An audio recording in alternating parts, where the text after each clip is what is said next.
Cloudcast Media presents from the massive studios in Raleigh, North Carolina. This is the Cloudcast with Aaron Delp and Brian Gracely, bringing you the best of cloud computing from around the world. Good morning, good evening, wherever you are. Welcome back to the Cloudcast, coming to you live from our massive studios here in Raleigh, North Carolina. You know, last week we had Josh Atwell on, and we were talking about DevOps, and we were talking about DevOps in the enterprise. And obviously, anytime you get to talking about DevOps, you sort of go, okay, well, that's the people side of things. But what about the thing that's ultimately driving this, which is, more and more companies getting back into writing software, more and more companies trying to get better at doing software. And then, the big sort of elephant in the room is always, well, not everybody's a startup, not everybody's a unicorn. What do I do with existing applications if we're an existing business? And so today, very, very excited to have on Anders Wallgren, who is CTO of Electric Cloud, join us today. So Anders, welcome to the show. Thank you. Pleasure to be here. So we've had Electric Cloud on before. Sam Fell and I did a show about a year ago. It was at the DevOps Enterprise Summit. We were talking a lot about CI and CD at that time, but glad to have you on the show. Give us a little bit of your background and then a little bit of where you focus a lot of your energies at Electric Cloud these days. My background is kind of all over the place. Worked on various technical things through the years. User interface things, back end things, network things, kind of all over the place. And okay, got sucked into the engineering management black hole, if you will, for a few years. But then for the last 12 years or so, been working as a CTO at Electric Cloud, really just focusing on, helping our customers, get their software out the door, essentially. Right. And you guys, you focus a ton of your time around really just that. How do I build better software? How do I organize myself? And then, most importantly, how do we get it back in front of customers, whether those are internal or external users? I've had a chance recently, to read through a lot of the things that are on your blog, the Electric Cloud blog, but more importantly, a number of topics that you've been talking about. And one of them is this, kind of broad area of, what do you do with existing applications that people tend to call monoliths? And then how do you get to, this thing that people tend to think they want to get to or really do want to get to, which is microservices. Give us a high level sense of, kind of where your focus has been in this space. And then, what are the big areas that you've really been trying to focus on around this transformation area? Yeah, I think I think the motivation is there for a lot of organizations to really kind of go whole hog with microservices and containers too. Mm-hmm. They tend to get mentioned a lot in the same breath, which is which makes logical sense. But I think we're always looking for how can we suck less? That's really what it comes down to. How can we produce software that gets out there quickly, that works, that's easier to manage, that we don't fall into the kind of all the traps of waterfall development and all of those kinds of things. And microservices has evolved as kind of a pattern where we can build very complex distributed applications and kind of take a little bit of a divide and conquer approach to it. That's really one of the fundamental kind of benefits that we're getting out of microservices is kind of looking at each kind of component or each part of the problem as its own separate thing to be solved, possibly with a separate team, possibly with a separate architecture, separate tool chain, all of those kinds of things. And it's really become a, kind of a go-to architecture for applications that need to scale, but they don't necessarily need to scale the same way for all of the different pieces or have the same durability requirements for all the various pieces and things like that. So it's definitely a hot topic right now. Right.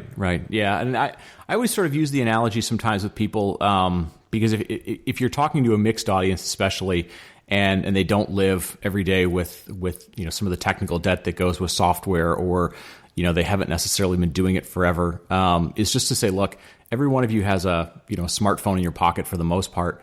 And periodically, your phone tells you, hey, it's time to update some software. Those apps you have, or there's an update to that. And when you ask people like, well, how often does that happen? And they go, well, it seems to happen all the time. Like it happens on a weekly basis or on a monthly basis or on something that's not an annual basis. And and so you can sort of step back from that and say, well, that's ultimately sort of the problem you're dealing with. You're trying to interact with the market in a better way, and you're going to have to do that in a more frequent way. And I always find that's a good sort of jumping off point for people to go like, oh, okay, that kind of crystallizes the problem.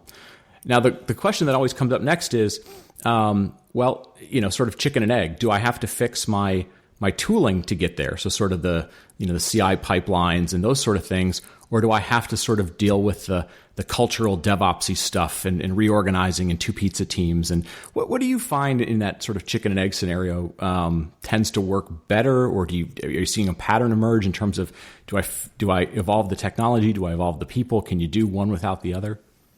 It's it is a chicken and egg problem, and I think largely.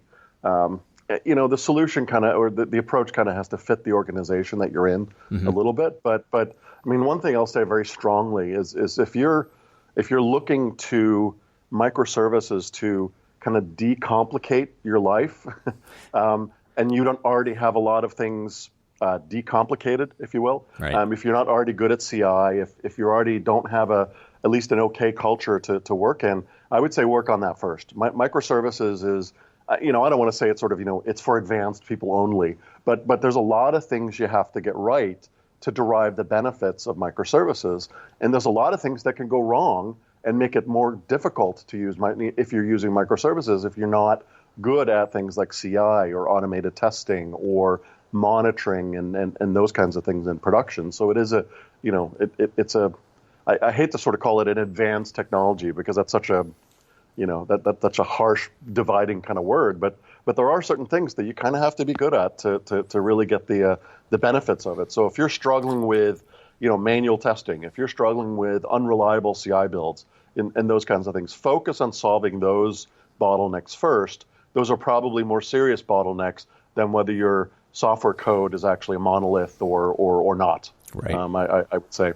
Yeah, and I think that's fair. I think it sort of comes back to how comfortable do you feel with change, and how well do you deal with controlled chaos, if you will. And if the answer to those is, well, we don't deal with those very well, I think you highlight a really important thing, which is like, well, figure out how you're going to get good at that, because that's what this world's going to look like a little bit. Yeah. I mean, those are prereqs basically for being successful with microservices. And if you've got it's not a tool that's going to fix all your problems. Right. It just isn't. Right. And in fact, it may really, really screw things up if you do it right. So be careful.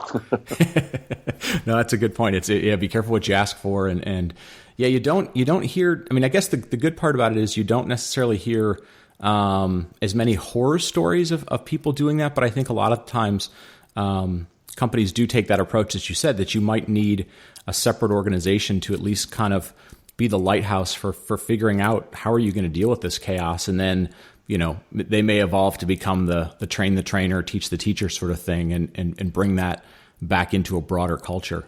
That is a good pattern. And that really, if you're in a large organization and you have, lots of legacy software, which I use that term a little bit lightly, because essentially anything that you wrote yesterday or before is now legacy software. Right, so right. We have to be careful there. A lot of times the legacy software is what keeps the lights on and keeps the money coming in. So right. Don't insult it or it may get upset. Yeah. I always sort of tell people, like, if don't hate on stateful applications so much, because they tend to be where the money is, and you just got to work around them. Literally, in the sense that that's how your bank accounts work, and the right. state is state is an important thing, and generally most useful things require state at some point. Right. Exactly. Exactly. So, obviously we can't get into all of this, in 30 minutes or so. We'll put some pointers to not only your blogs, but you've been giving a number of very nice talks here lately, and we'll put some of the SlideShare things out there. But let's talk a little bit about some of these patterns that are emerging for getting you from a big monolithic application to something that's more microservice-y, if you will. Obviously, a lot of people talk about the strangler pattern that ThoughtWorks and Martin Fowler and some others kind of advocate. What do you tend to talk about? I mean, is that a common pattern that you see? Are there other sort of ways that people think about breaking them up, or even just evaluating their monoliths first? Yeah, I think there's a lot of different kind of techniques and approaches that you can use. I mean, a lot of them are going to be kind of Strangler-like or working around the API borders, or how do you eat an elephant one bite at a time, right? So you really have to kind of start somewhere. I think the one place where a lot of the challenge is going to be is going to be where the state is being kept, and so understanding your domain objects, your database tables, and the relations between them, and is this really all one schema that is tightly bound together, or do we really have a group of tables that are about users, and a group of tables that are about transactions, and a group of tables that are about this, and does your domain kind of naturally split a little bit into kind of separate contexts that you can work in, and often that will be a driving force for how you split up your monolith into smaller constituent parts, whether they be kind of microservices or macro services or what have you. I think it's important to kind of understand that at the data level, because so often it's nearly it's almost unheard of that you don't deal with legacy applications, that you have to deal with databases, RDBMSs. Right. And so you have to look at and understand that a little bit. Both from the perspective of taking an existing application and kind of migrating it towards a more microservices based one, but also if you're starting from scratch, because it's very important to get your domain your domains right and get your APIs between those things right, because often that will drive the division between the different services, and thus also you kind of have to pay attention a little bit to how your teams are structured, and oftentimes we talk about microservices being this awesome cool thing where you can work around the mythical man month and all those kinds of things, and it's awesome if you have a 50 microservice application. The problem is, what if you don't have 50 teams? Right. Yeah. Sort of at that point, you kind of run into reality. You run into the laws of physics, and so you have to pay attention to how are your teams structured, and do you have the ability to build separate teams for these things, or are microservices just going to be the same one large team working on the same code, just with a better kind of structure and architecture, which is good too, but doesn't necessarily get you all the kind of really crazy benefits of microservices. But either way, I think going into it with an open mind, understanding your domain model, understanding the kinds of problems that you're trying to solve is very important. Yeah. And so it's definitely a place where the people in the organization that know a lot about the application, know a lot about the data, know a lot about those kinds of things are very valuable, because you need the big picture to start breaking it down into smaller pictures. Right. Well, and I think you brought up two really important points, and I don't hear them discussed all that much. One of them was, people kind of get enamored with this idea of two pizza teams because you can sort of visualize it.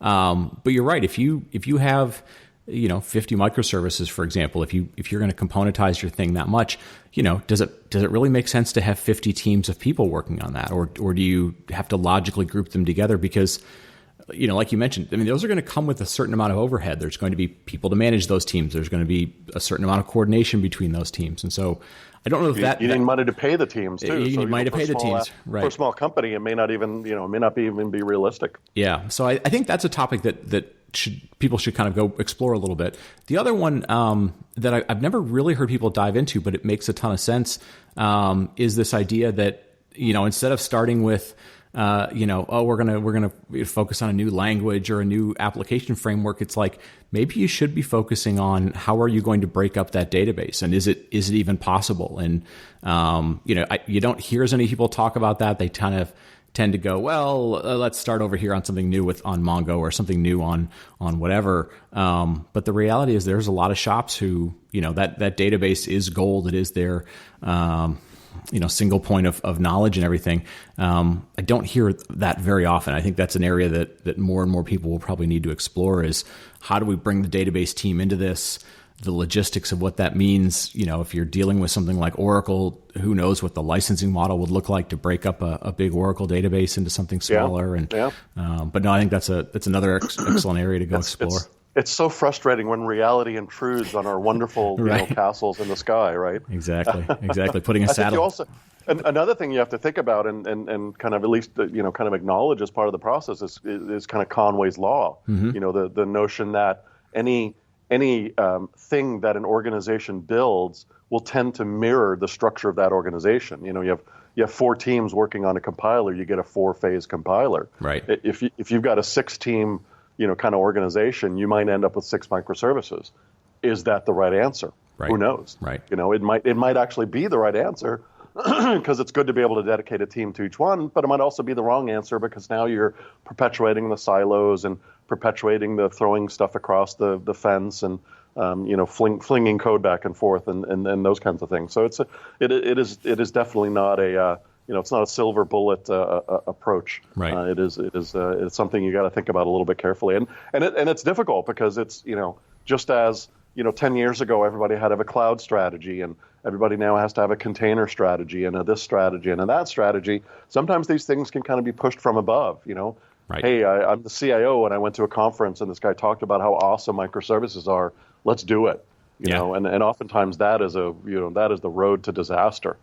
To go at it that way, as opposed to, hey, we've got some very specific problems we're trying to solve, or we have a piece of our application which is troublesome, or which could benefit from being written in a using a different technology stack. Maybe we can tease it out and run it. Instead of going at it more organically, people sometimes go at it more kind of top down, and that isn't always the best way to do it. Right. Especially with legacy teams and legacy applications. Yeah, and I think one of the things that you advocate quite a bit in your writings and your presentations and so forth is this idea that sometimes it just the best first step might just be go live with your monolith, go into it with a mindset of like, I need to think about what the interdependencies are. I need to think about what this thing looks like as services.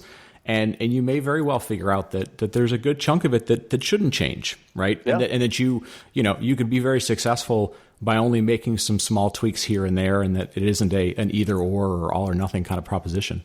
Exactly. And I think also that advice applies to a greenfield application when you're just getting started. It isn't necessarily a good idea to go create, here's the 92 different microservices I think this application is going to be composed of. So you want to avoid the sort of waterfall fallacy of microservices where, we know everything up front, so let's just decide how to split things up now. Yeah. You don't. You need to let that evolve a little organically because especially as you start to grow a little bit, it's very expensive to shift the service boundaries, right? That means changing APIs. That might mean changing, team staffing. It might mean changing organizational structure, all kinds of things if you're really, really, diving into this. So I think where microservices are tend to get sort of more, more attention and more use is large modern, kind of software companies that have the benefit of a green field and have the benefit of saying, this is going to be its own service. This is clearly, authentication. We've got to have that as a service in our enterprise, right? Mm-hmm. So they become more sort of enterprise microservices, if you will. Here's our authentication service. Here's our recommendation service. Here's our, this service and that service, and go at it that way. But whereas if you're sitting there with, I have one application that I have to write, and today I have a blank sheet of paper. Start out monolithically, and when you're in that situation, and wait for the patterns. Wait for a little bit of emergent kind of patterns to show up and suggest kind of where you might want to break things through, because it isn't necessarily a good idea to kind of on day one decide, okay, we're going to have 17 services. That isn't necessarily the road you want to go down either. Right, exactly. So the last thing I want to do is sort of turn this discussion into sort of a microservices bashing activity, because obviously there's a lot of things that are beneficial, and we see companies gaining business value and getting into new markets and so forth. But you get a chance to go off and talk to a lot of companies. You get a chance to attend a lot of events. What are you seeing, though, just in the interest of keeping people's eyes open? What are some of the challenges of microservices? Obviously, we've talked about several of them here in terms of just how you organize and the cost of splitting things up. But just at a low-level technology perspective, like what are some of those things that people don't really talk enough about.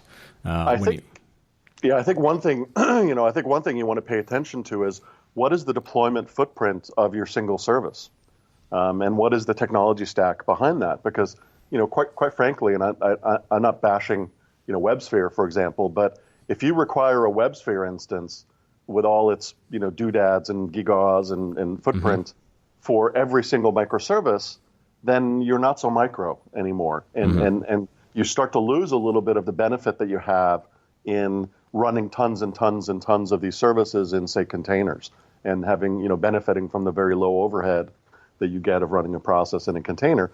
If that process is a giant application container as opposed to a small web server or just a single servlet or something like that, then you're already going to start to sort of not get some of the benefits of the microservices, but you may also cause problems, because now all of a sudden your one monolith that takes 2 minutes to deploy and start in WebSphere is now 10 different microservices, each of which takes 2 minutes to start up in WebSphere and in your containers, and you can't start the 10 containers on your laptop anyway because you don't have enough memory to satisfy the resource need. So you want to be aware of those kinds of problems, right? If you're going for a microservice, pay attention to the word micro. Yeah, it is actually an essential part of the whole thing. Yeah, and I think that's difficult, because if you are a large containerized application in the J2EE sense of container, not the Docker sense of container. I just realized that word has been subverted now. Yeah, the JVM, the Docker, the containers and containers.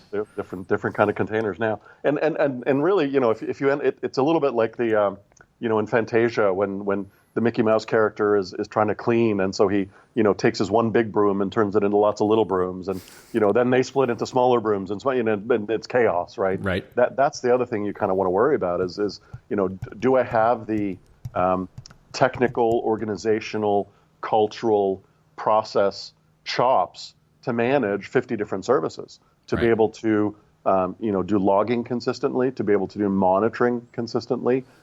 Do I have the ability to can I do things like a user request is going to touch 12 different services by the time it's been satisfied? Do I have the ability to correlate all the requests that came and went between all those different services, so that when I have to do a kind of a root cause analysis of a problem or a forensic analysis after the fact, do I have the ability to go look and trace that single user request through all the different components of the system that it touched? Right. If I don't have the ability to do those kinds of things, then every problem solving affair becomes Clue. Who shot who with what weapon in what room, and what microservice screwed up, and where did that cascade to, and where did the symptom show up? The symptom showed up in this service, but the cause was over here. That game becomes a lot more complicated, and if you don't understand that, or at least acknowledge that up front, you can cause a lot of problems for yourself. And I think there will be some backlash, as with everything, right? Every tool that we have in our toolbox, there's a period that tool goes through where everybody thinks, gosh, it's a hammer, and now everything's a nail. Right. And that will happen. That's going to happen with containers. That's going to happen with microservices. I think we're a little bit still on the climbing side of the hype curve of both of those technologies a little bit. So we haven't seen all of the cautionary tales just yet, but they'll be out there. Yeah. Doesn't mean they're bad technologies. It just means they're tools like everything else. They're good for some things, but not for everything. Right. Yeah, and I think some of the things that I see, a lot of people who unfortunately will see some of these new technologies, think they're very cool, do a little bit of people will sometimes call like resume-driven development, and they end up sort of reinventing the wheel of what ultimately kind of it should be a platform. And you watch them, they build something very cool. They'll go, well, we did this great CI integration.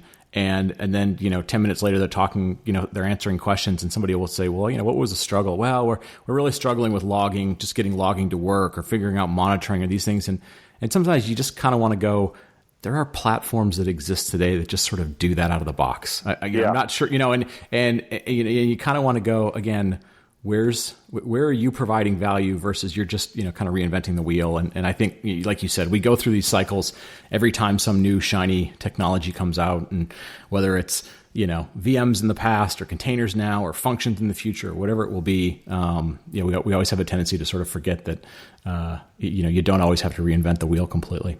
Hey, let's. I forget if it was Kernighan or Ritchie or whoever it was that said it, that everybody's doomed to re-implement Unix poorly at some point in their career. Exactly. And that applies to everything we do, I think. Exactly. Well, listen, let's wrap this up on a sort of a positive note. What are some examples you've seen of people as you're out, in the marketplace? We were talking before the show. You sort of just did a round the world tour of a bunch of different places. Give me some examples of people who've kind of been going through this journey and are seeing some success out of this, monolith to sort of smaller form factor, paradigm that they're going through. Yeah, I'm going to be completely frank. The kind of taking your giant monolith and splitting it into 100 wonderful microservices. Haven't seen anybody get all the way there yet, right? Sure. And there's a lot of good reasons for that. There's you don't want to necessarily stop for 2 years and rewrite your app. That doesn't fly, right? So we won't see a lot of that, I don't think. But what we are seeing, and what I do see out there, both with customers and people that come up and talk to me after talks and those types of things, is starting to chip away at the monolith, starting to look for opportunities where, hey, maybe this piece of code that I'm about to add doesn't actually have to be in the monolith. It can be its own separate service, and let's do that. And so there's quite a bit of that going on. There's also quite a bit of, hey, this application isn't very old yet. We're still kind of new at it. We have an opportunity now to get an architecture, kind of put in place that's going to service us pretty well. And so there's a little bit of that, kind of happening too. And then there's interesting things happening, like, General Electric, who for the last few years had been on this massive kind of push for bringing Agile to the customer, and really have been on a massive push for saying, hey, look, guys, we're a software company, and we're a very large software company, and most of the technologies that we rely on for our revenue are entirely kind of software driven now, right. Whether that be airplane engines or locomotives or so much of the obviously materials engineering and those kinds of things are still huge in especially in things like airplane engines. But I mean, a lot of this is software. Yep. A lot of this is now software, and they realized and said, I think it was probably Jeffrey Immelt at the time said, look, we're an industrial company, but we live and die by software. And if we don't recognize that now, we are the ones who are going to get disrupted in the future by some other startup. And that has really been an interesting kind of journey to observe, both up close, working with them as a customer, as well as from a distance in terms of how they talk about themselves. And if you know anything about General Electric, they are a very metrics-driven company. They've never met a spider chart they didn't love. But the cool thing about that is, they do put out a lot of, interesting metrics and track a lot of things and provide, quite a bit of data to kind of work with when talking about, does this approach work? Does that approach work? Those kinds of things. And they've quite frankly had I think a few teams where they had some stops and starts with microservices. They had, I believe, one team where they said, all right, we're gung-ho, we're microservices, we're doing this.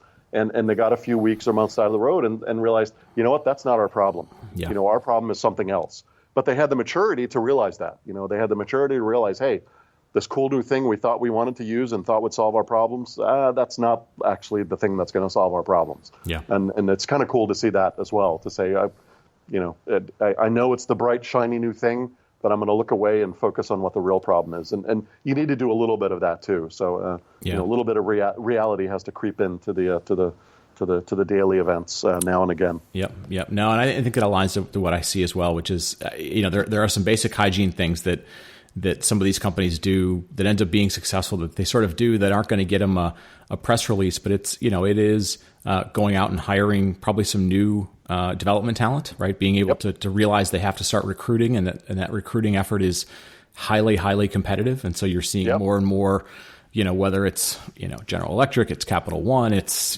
whoever it is out there, you're like, wait, you're a bank. Why are you recruiting software developers? Oh yeah, because you want to be a software company. And then, just from looking at your applications, there are some things where just taking the things that are basically commodities and recognizing they're commodities and saying, look, like you said, authentication, I could break that out. Maybe it's a load balancing or a caching tier or something that you say, hey, look, that kind of has to scale.